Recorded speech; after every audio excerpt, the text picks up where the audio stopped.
नमस्कार, आशा रेसिपीजमध्ये तुमचे स्वागत आहे। तुम्ही जर चॅनलवर नवीन असाल तर प्लीज सबस्क्राईब करा। आज आपण वरण बनवणार आहोत। त्यासाठी कुकरमध्ये पाणी गरम करण्यासाठी ठेवू। त्यानंतर 1 कप तूर डाळ घेऊया। ती व्यवस्थित स्वच्छ करून कुकरमध्ये टाकूया। तुम्हाला आवडत असेल तर तुम्ही त्याच्यामध्ये मूग डाळ सुद्धा ॲड करू शकता।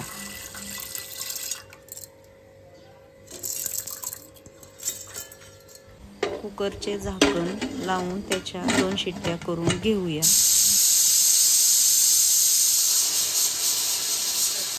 कुकर थंड होईपर्यंत फोडणीची तयारी करूया।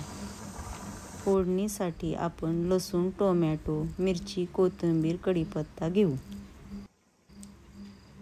टोमॅटो, कोथिंबीर, मिरची आपण व्यवस्थित बारीक चिरून घेऊया।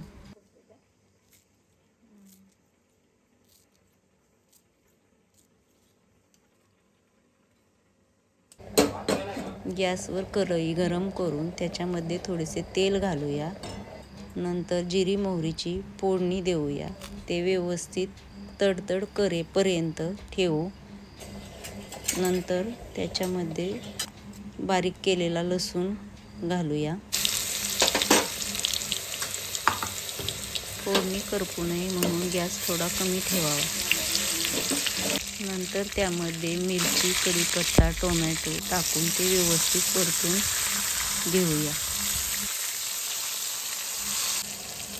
त्यामध्ये थोडीशी हळद टाकूया। व्यवस्थित हलवून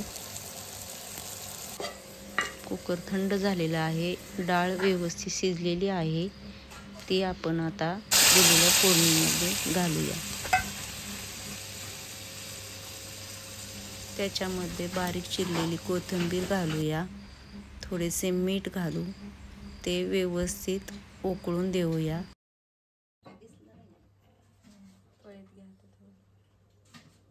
ही फोडणी दिलेली डाळ व्यवस्थित बारीक गॅसवर उकळून देऊया।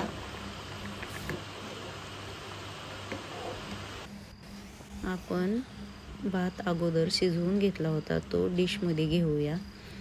त्याच्यामध्ये बनवलेले वरण घालून किती सुंदर दिसते आहे। ही रेसिपी जर तुम्हाला आवडली असेल तर लाईक, शेअर करा आणि आमच्या चॅनलला सबस्क्राईब करायला विसरू नका।